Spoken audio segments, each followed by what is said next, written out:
Այժմ RTN-ի տաղավարում հարգելի հեռուստադիտողներ վերլուծությունների ժամանակն է եւ այստեղ արդեն Արմեն Չիբուխչյանը, բարև ձեզ Արմեն։ Բարև ձեզ։ Եվ սկսենք փաստից, որ Վլադիմիր Պուտինը ասուլիս է տվել երևի պատասխան Զելենսկու ասուլիսին, այև այս ամեն ինչին ինչ տեղի ունեցավ վերջին 2 օրվա ընթացքում Ռուսաստանի նկատմամբ վերաբերմունքի փոփոխության Միացյալ Նահանգների եւ Եվրամիության ավելի կոշտացման։ Տեսեք, ես երեք խոստացել էի Դերենիկին, որ կփորձեմ ճշտել ինչ է կատարվում, ինչ նշանակություն ունի նշանակություն ունեն ամերիկյան պատժամիջոցները, որովհետև մենք պետք է հասկանանք արդյոք դա լուրջ էր, այսինքն իրոք ծանր հարված է հասցնում Պուտինին, թե ոչ, որովհետև մեկ այլ բան է ուրեմն պատժամիջոց հաստատելը, դնելը, մեկ այլ բան է դրան հետևելը, որովհետև մենք գիտենք, որ այնպես չի, որ պատժամիջոցները եղել Ռուսաստանը հաջողությամբ շրջանցել է եւ այլն այսպես շարունակ, հա։ Հիմա Պուտինի ասուլիսը կապված չէ Զելենսկու հետ, այո, Զելենսկուն ինքը ոչ միայն Զելենսկուն է պատասխանում, ինքը իր ամենամեծ սարսափը, որ տեսեք, Ուկրաինան ունի հեռահար հրթիռներ, ես դա ասել եմ մեկ անգամ, եւ հատկապես Ֆլամինգո հրթիռի մասին է խոսքը, որը մինչեւ մոտ 2700 ասում են, մինչեւ 3000, բայց 3000 չի հասնում, այնտեղ նաեւ հաշվի առնում, որ մի քիչ խորքից են թողնում 2500-ի երևի առնվազն ուրեմն հեռահարություն կունենա, դրոններ ունեն, իհարկե հեռահար դրոնները այսպես այդուամենայնիվ մի քիչ խնդիր ունեն, որտեղ դա մեծ ավելի գումար է արտադրել հեռահար դրոնները, այդքան չեն կարողանում արտադրել ինչքան ռուսները, որտեղ ռուսները օրական 500-ած շահեդ են ուղարկում, ուկրաինացիները ավելի առաջ են ավելի տենց կոնվենցիոնալ դրոններով բայց հեռահարների հետ կապված կա խնդիր կա, որտեղ ցավոք սրտի Չալմեքը Իրանից սովորացրեցին կապիկներին իջնել ծառից եւ կարողանալ, ասում եմ, բանալ, հա, էվոլյուցիա ապրել։ Հիմա եւ այս իրավիճակում խնդիրը հետեւյալն է, որ դու ինչպես եւ ռուսներն են անում սովորաբար, երբ որ հարձակվում են Կիևի վրա կամ մեկ այլ քաղաքի վրա, իրենք օգտագործում են միքս, այսինքն այնտեղ դրոններ են, այնտեղ հեռահար հրթիռներ են, անգամ կան կեղծ նշանակետեր դրոններ, որոնք չեն կրում ուրեմն մարտական մաս, այսինքն այո, պայթուցիկներ չեն, ուրեմն ասեմ շատ կոմբինացիոն, այսպես կոմբինացիա է մի քանի բաների, որպեսզի շեղեն հակաօդային պաշտպանությանը։ Եվ այդ հարվածների համար ուկրաինական հրթիռները միքսված տոմոհավքերի եւ ամերիկյան հեռահար հրթիռները ընդհանրապես շատ ավելի էֆեկտիվ կլիներ եւ շատ ավելի վախենալու ռուսների համար։ Իրենք են արտադրում արդեն, պետք է ընդհանրապես։ Իրենք արտադրում են շուտվանից, իրենք արտադրում են Նեպտունները, ուղղակի տեսեք, կան հրթիռներ, որոնք ավելի արագ են, ավելի ճշգրիտ են, ավելի դժվար որսվող են, հա, դժվար է որսալ։ Բարձրավոր ամերիկյանները այս իմաստով ավելի առաջադեմ են հրթիռների մասով։ Օրինակ, անօթաչուների մասով տեսեք, Ամերիկան հետաքրքրված է ուկրաինական անօթաչուները, որտեղ տեխնոլոգիապես իրենք փորձված են մարտադաշտում եւ ավելի էֆեկտիվ են։ Բայց ուրեմն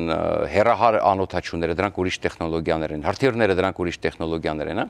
Հիմա ունեն Ֆլամինգո հրթիռներ ուկրաինացիները, այո, եւ արտադրում են եւ իրենք հիմա ըստ էության արտադրում եւ կուտակում են։ Կան կասկածներ, որ 1-2 անգամ օգտագործել են եւ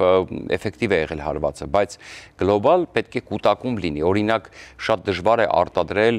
մենք խոսում էինք, որ մինչև տարվա վերջ պետք է օրական 7 հատիկ արտադրվի։ Հիմա արտադրվում էր 1 ամիս առաջ արտադրվում էր օրական 1 հատիկ։ Եվ դա պետք է կուտակվի, որպեսզի հարվածը էֆեկտիվ լինի, դու չես կարող 3 հատ ֆլամինգո ուղարկես, 3-ն շատ հանգիստ կխփեն։ Դու պետք է ուղարկես անօթաչուներ, ֆլամինգոներ եւ ընդհանուր գոնե այդ ամբողջ քանակը պետք է կազմի 40-ից 50 միավոր, որպեսզի Սրան Պուտինը հակադարձած Միչուկայինով փաստորեն։ Նա ոչ թե Միչուկային ասեց, տեսեք, այդ Միչուկայինն էլ ինքը ամեն տարի անում են դա։ Դա ամեն տարի անում են, ինքը ասեց, որ եթե մեզ հարված են հեռահար հրթիռներով, պատասխանը կլինի դաժան, անգամ շշմեցուցիչ, թե ապշեցուցիչ ինչ որտես մի հիմարություն դուրս տվեց։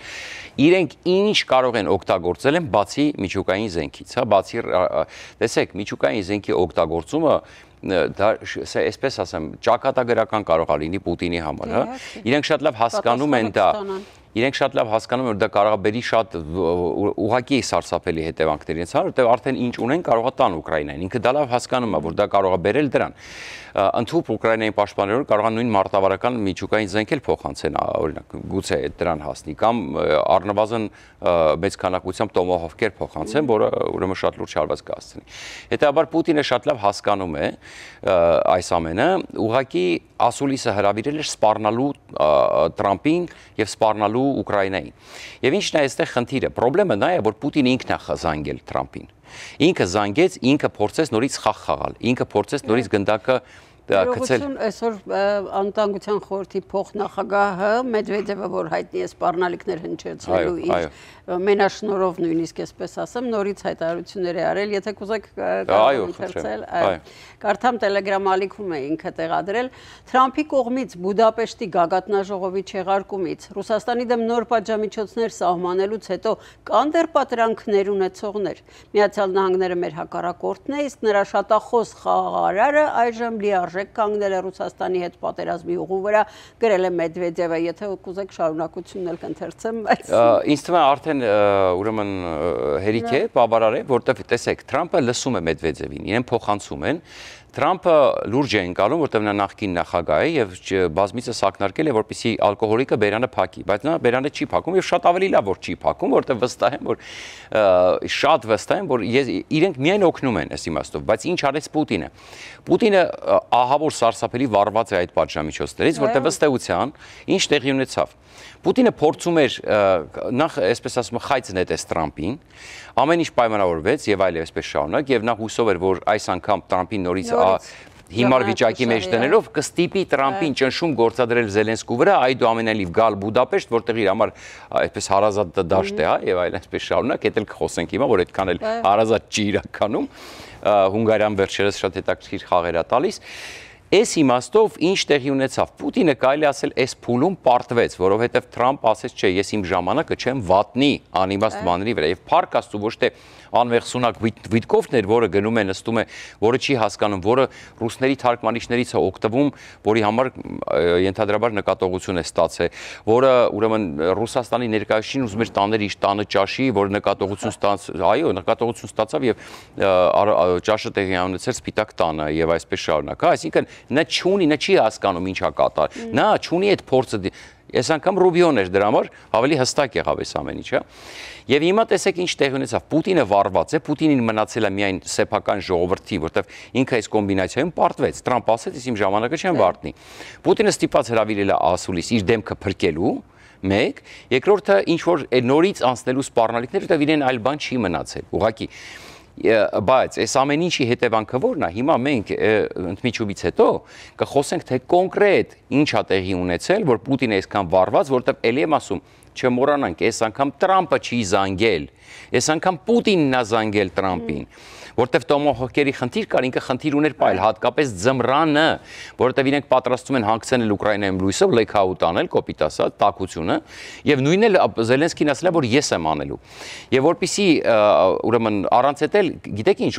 ռուս ժողովրդի մեջ այդ ասում ոնց դե մենք հզոր էինք, մենք պետք է մտնենք 3 օրում Կիև, էսի չա կատարվում։ Իրենց մեջ դա կուտակվում է, չէ՞, անընդհատ։ Կյանքը վատանում է, տնտեսությունը ռեսուրսներ չունի մեծ երկարաժամկետ, հա։ Դա համար այս իմաստով պետք է պատասխանել եւ մի հատ շոու կազմակերպել։ Երկրորդ մասում արդեն կասենք կոնկրետ ինչ է տեղի ունեցել, որ Պուտինը այսքան վառված է։ Իսկ հիմա գնանք գովազդային դադարի։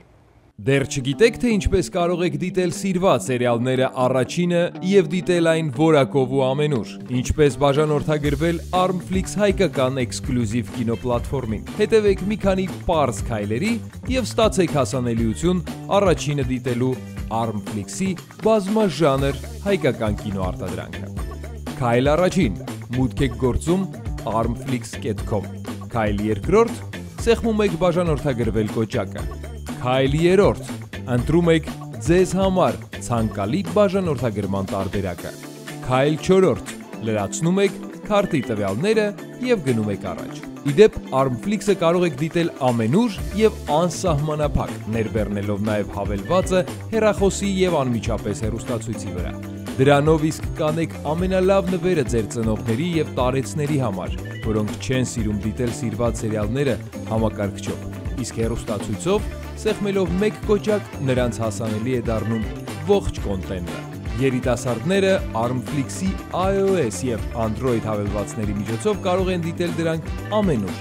Իդեպ, մեկ գրանցված բաժանորդագրությամբ կարող եք դիտել բոլոր սարքերով։ Ահա եւ վերջ, դուք ստացաք հնարավորություն դիտելու հայկական ամենանոր բազմաժանր եւ էքսկլյուզիվ ֆիլմերն ու հեռուստասերիալները մեկ հարթակում։ Դե ինչ, բարի դիտում։ Armflix, եղիր կոնտենտի թրենդի մեջ։ Վերլուծությունները ներթիենի տաղավարում գովազդից առաջ խոսում ենք Պուտինի այսօրվա ասուլիսի մասին, պարոն Չիբուխչյանը ներկայացնում էր Պուտինի վերաբերմունքը ընդհանրապես այս ամեն ինչին, բայց ինչու հրավիրեց այս ասուլիսը, ինչը նրան բերեց հստակ։ Մենք ընդհանուր ֆոնը տվեցինք, հիմա կոնկրետ։ Ուրեմն, ինչ էր նշանակում Թրամփի պատժամիջոցները։ Տեսեք, ալկոհոլիկ Մեդվեդևը, ուրեմն Պուտինի կարելի ասել կլաունը, ուրեմն ինչ արեց ինքը խոսում էր Եվրոպայի եւ Միացյալ Նահանգների միասնության մասին, չէ՞, մռմռումա, որ իրենք ընտրեցին խելագար Եվրոպան, չգիտեմ, հիմա տեսեք։ Ուրեմն պարզվում է, որ ինչու են տենց վարված, բացատրեմ։ Այս Լուկոյելի եւ Ռոսնեֆտի նկատմամբ երկու գիգանտների նկատմամբ պատժամիջոցների սահմանումը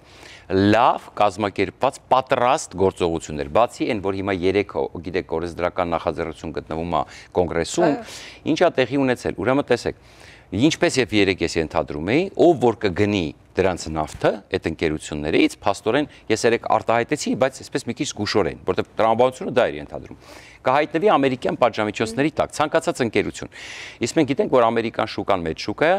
եւ այս իմաստով շատ ուրեմն արժեքավոր շուկա է նույն Չինաստանի համար։ Եւ ահա, տեղեկություն կա։ Այո, եւ տեղեկություն կա, եւ այնտեղ նաեւ, որտեղ այնտեղ գիտեք ինչ, այդ պատժամիջոցները շատ հետաքրքիր համակարգ են, այտենց գիտեք այդ ասма կա supply chain հասկացություն, չէ՞, ընդհանրապես այդ ամեն ինչն է այտենց supply chain-ի տրամաբանության մեջ, դու կարողա չհասկանաս մի ընկերության հետ, ուրեմն ինչ որ գործարք կնքես այդ մի ընկերությունը փաստորեն դու էլ ուղիղ կապված չես Ամերիկայի հետ, պարզվի այդ ընկերությունը Ամերիկայի հետ է կապված։ Այո, օրինակ տեսականորեն մի օրինակ բերեմ, Չինաստանը եվրոպական ինչ որ մի ընկերության հետ գործ է անում, այդ եվրոպական ընկերությունը Չինաստանի հետ ընկերությունից բան է գնում, ընկնում ամերիկյան պատժամիջոցների տակ։ Կոպիտ եմ ասում, ասես որպեսզի պարզ դառնա ինչա կատարվում, այսինքն չի որ ուղիղ, այո։ Հիմա ինչա կատարվել, ուրեմն տեսեք, պարզվում է 2 օր առաջ Մեծ Բրիտանիան նույն պատժամիջոցները մտցրել Ռոսնեֆտի եւ Լուկոյելի հետ կապված։ Սա զգուշացում էր Պուտինին։ Տեսեք ինչ համակարգված խաղ է գնացել, որ եթե չես գալիս Բուդապեշտ, ուրեմն պատժամիջոցների տակ ես ընկնում Բրիտանիայի, իսկ դա զգուշացում է, որ Ամերիկան նույն պատժամիջոցները ընդունել է։ Վահա Տրամփը նույն պատժամիջոցները ընդունեց եւ ըստ վերջի տեղեկությունների, տեսեք, եկեք չշտապենք, բայց կարծես թե Չինաստանը վերջին տեղեկությունով արգելել է էսպային դադարեցրել է Ռոսնեֆտից ու Լուկոյլից նավթի գնումը։ Երեք Տրամփը խոսացել է Մոդիի հետ եւ ուրեմն հավաստիացում է ստացել, դե պնդիկները մերժում են, ասում են չէ, մենք շարունակելու ենք, մենք ոնց թե մենք ուժեղ պնդիկներ ենք, մենք չենք կարող, մենք պինդ ենք։ Եվ այսպես շարունակ, բայց իրականում Տրամփ ասեց չէ, ես հարգում եմ Մոդին իմ լավ ընկերն է, մենք պայմանավորվել ենք ինքնից խոստացել է, չէ՞։ Այսպես։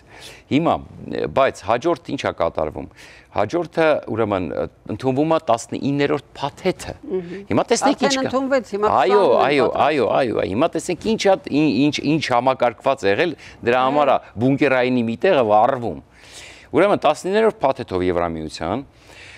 արգելվում է ռուսական հեղուկ գազի մուտքը Եվրոպա մինչև 27 թիվ, ժողովուրդ 27 թիվը տարի ու կեսից է,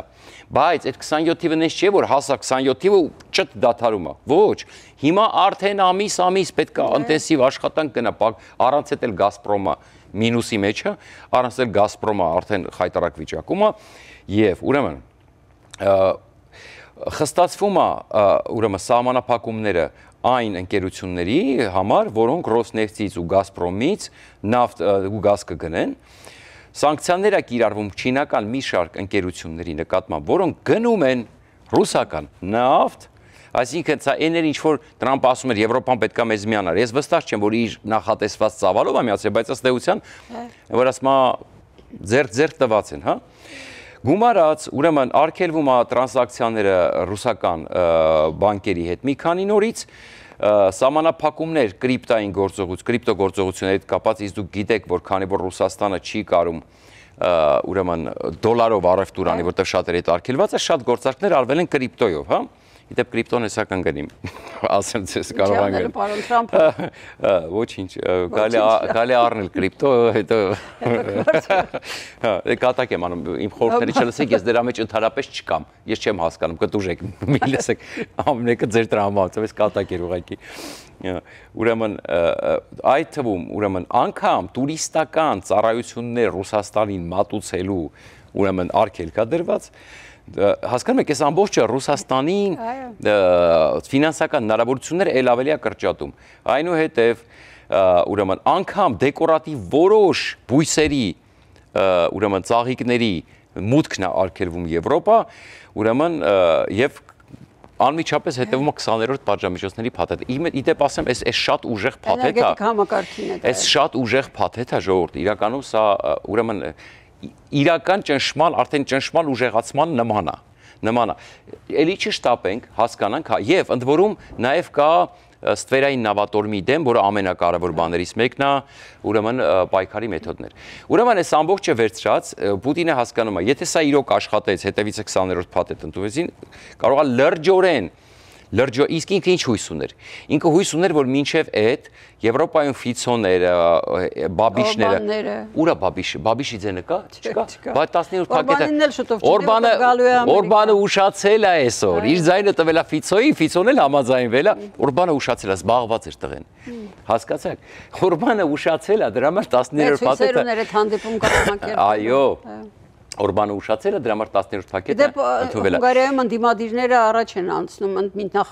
Այո, Մադյարի կուսակցությունը առաջ է անցնում, հուսով ենք, որ կհաղթի, բայց ամենակարևորը ինչի հույսով էր Պուտինը։ Պուտինը հույսով էր, որ կգա Բաբիշը, կգա Ֆիցոն, Օրբանը իրենց կմիանա, Լեպենը կհաղթի, հա, Ֆրանսիայի ընտրություններում, ուրեմն չգիտեմ, Լեպենին արգելեցին ընդհանրապես մասնակցել։ Գերմանիայում AfD-ն բանկանի ինքը հուսով է Եվրոպան ներսին պայթեցնել, եւ ինքը մտածում է ժամանակի հարց է։ Եվ այստեղ հիմա ավարտելով մեր այսօրվա թողարկումը, վաղը ես հայկական ներքաղաքականից վաղը կտամ իմ բանից, այսօր չխոսենք այդ մասին, այդ ներքին զարգացումները, որովհետև ես այդ ամբողջը իրականում համարում եմ ոչ ակտուալ, մեծ հաշվով, որովհետև ինչ որ կատարվում է աշխարհում, մեր ժողովուրդը ավելի գլոբալ պետք է մտածի, ավելի մեծ պետք է մտածի։ Մենք չպետք է շեղվենք այդ, այո, իհարկե, գլոբալ տարիների, այսինքն դա ավելի մեծ կտրվածքով է Հայաստանի վերաբերում։ Եվ ամենակարևորը հիմա Երբ որ շատերը վրդովում են, ասում են, եւ օբյեկտիվորեն, ինձ էլ դուր չի գալի, երբ որ Թրամփը սկսում է այս ծայրը հեղականներին սատարել Եվրոպայում, այսօր ռետորական հարցով եմ ավարտելու մեր թողարկումը։ Երբ որ Թրամփը սկսում է սատարել ունեք, ասում է Ֆիցոն չէ, Օրբանը մերն է, գոհումա եւ այլը, դա, չգիտեմ, փորձում է բաբիշներին Նավրոսկին, որ սկզբից այսպես արդեն խաղեր էր տալիս Լեհաստանի նախագահը, Թրամփի կողմնակիցներ երկու անգամ հանդիպես տեղը ընկավ եւ այլն, հա։ Ես հիմա հարց եմ տալիս, եթե Թրամփը ձեռքները չդներ դրանց վրա, ով էր ձեռքները դնելու նրանց վրա։ Եթե Մասկը չկանգներ AfD-ի կողքը ու պատկերացնենք, որ AfD-ն հաղթեր, կոպիտ ասած, հա, ով էր անմիջապես ձեռքները դնելու AfD-ի վրա։ Պարզ չի։ Հասկացաք, այսինքն այստեղ պետք է մտածել, որտեղ ինչ որ կատարվում է քաղաքականության մեջ, պետք է շատ ուղիղ նայել։ Թրամփը գնաց սկսեց Օրբանին պաշտպանել։ Իսկ Օրբանը ուշանում է, որպեսզի 10-րդ փաթեթը ընդունվի։ Շնորհակալություն։ Ես եմ շնորհակալ։ Մենք ձեզ հետ ուղղակի հանդիպում կունենանք վաղը նույնպես եթերից իհարկե, իսկ պարոն Չիբուխչյանը կներկայացնի YouTube-յան իր լայվը։ Այո։ Այսօր արդեն ցտեսություն։ Հաջողություն։